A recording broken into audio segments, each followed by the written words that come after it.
Pressing is a big part of piecing quilt blocks. And of course, as you've heard me talk about before, it really comes into play as far as improving our accuracy, is pressing correctly, being able to nest seams and keep our blocks really flat. One of the things that is really helpful to me is using a wool mat to get our seams really nice and flat, holding our blocks in place as we're pressing. So I wanted to focus a little bit on the different wool mats. So most wool mats are up to a 1/2 inch thick. They're 100% wool, so you want to make sure you're using 100% wool.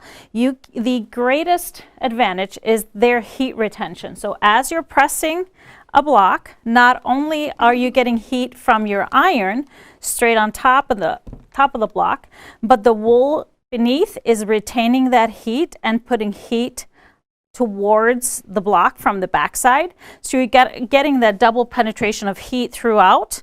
And so that means that your seams are going to be crisper and flatter, and you'll have a less need to press repeatedly, no need to be moving or pushing. There's reduced distortion too, because the wool actually grips the fabric really nicely. So as you're pressing, I'm sure you tried this on a regular ironing board where it has a slippery surface and your blocks start sliding. That doesn't happen with the wool. So it stays really nice and flat in place. It's great for when we're working with smaller pieces. I like it for especially strip sets that really grips the fabric. And if you're working with bias edges, it really helps avoid the distortion with that. So as we're pressing too with the wool, it really minimizes the warping of the fabric. So sometimes when we're pressing seams on the bias, it tends to warp as we're pushing if it's not stable. So the wool helps keep it in place. The heat helps keeping that straight. So that really makes a huge difference. The wool also minimizes or actually absorbs a little bit of moisture. So if you're pressing with steam, the wool will actually absorb some of that steam so that your fabric is not getting soaked with water if you accidentally use too much steam or something like that. So it retains it. Of course, we have to always make sure that we dry it out, make sure we air it out to keep it dry to maintain the quality of the mat. So some of the tips that I'm going to give you for maintaining your mat. Now, these are a long-term investment. They last a long time if you actually take good care of them. So first off, I would make sure to clean it off because we always get covered in thread. So some of the tools right next to my wool mat, I have a cleaning tool. This has a little bit of a rough edge. So if you're getting threads kind of ingrained into your mat, you can use that to scrape that out and clean it. Also, just regular cutting mat cleaning pads to kind of rub that off really works well. If you have a lot of little, strands, I just use a regular lint roller, works great. So, like I told you, the wool mats come in multiple sizes.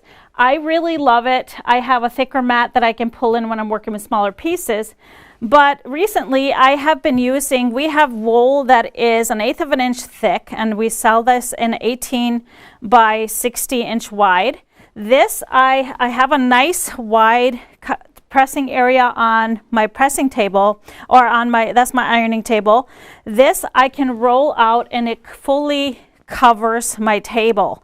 And I have been using this nonstop on everything I do, and it really makes a difference because even though it's thin, it's going to give you those benefits that I talked about with the wool. And then you have just your regular ironing surface underneath, so you do not have to worry about anything penetrating through, like your steam or anything like that. This really works just as well as my thicker wool mats. And so I wanted to mention that. So we use this for sewing projects, but it also is great to just cover your whole pressing area. Now, how I use some of my wool mats. So if you're using a wool mat on a table, make sure you have something underneath that is not gonna get damaged, because the heat is going to penetrate a little bit through. So I wouldn't put on any plastic surface. I would only use like natural wood or anything. And then if you're going to use steam, you want to make sure you have a waterproof layer, because we will have some of the humidity come through, and so make sure you have always something underneath. This is why I like to just have it right over my pressing surface. So some other pressing aids to getting those seams really flat and are after you press, and you've probably seen these before. These are called wooden clappers, a quilter's clapper, tailor's clappers. They are available in different sizes and shapes. So what this is a natural hardwood. So as you press a seam, if you place this on top, it's gonna do the same thing, kind of what we were talking about. The heat is already penetrated into the wool, and then it's gonna penetrate the hardwood and the weight of the wood, and then the heat retaining in the wood is going to press these seams even flatter, and you get really nice and crisp flat seams with that. We have those in multiple sizes. Like I said, they're wider, shorter. We have thinner ones.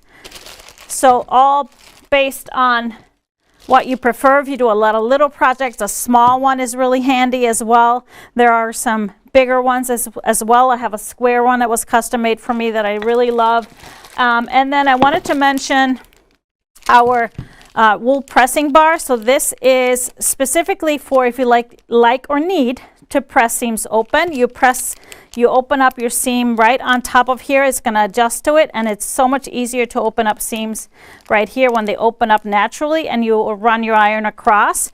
It has that little layer of wool, so about the same thickness as we have in that 1/8 inch wool, so that even helps it even further. But it also acts as a clapper. So it has that wood, so you can use that as a clapper as well. Once you've opened up your seam, lay it down on iron, and then you can use it as a clapper on top. So I hope you check out some of these pressing aids. It's really going to help you get your blocks really nice and flat so they are easy to piece into your quilt.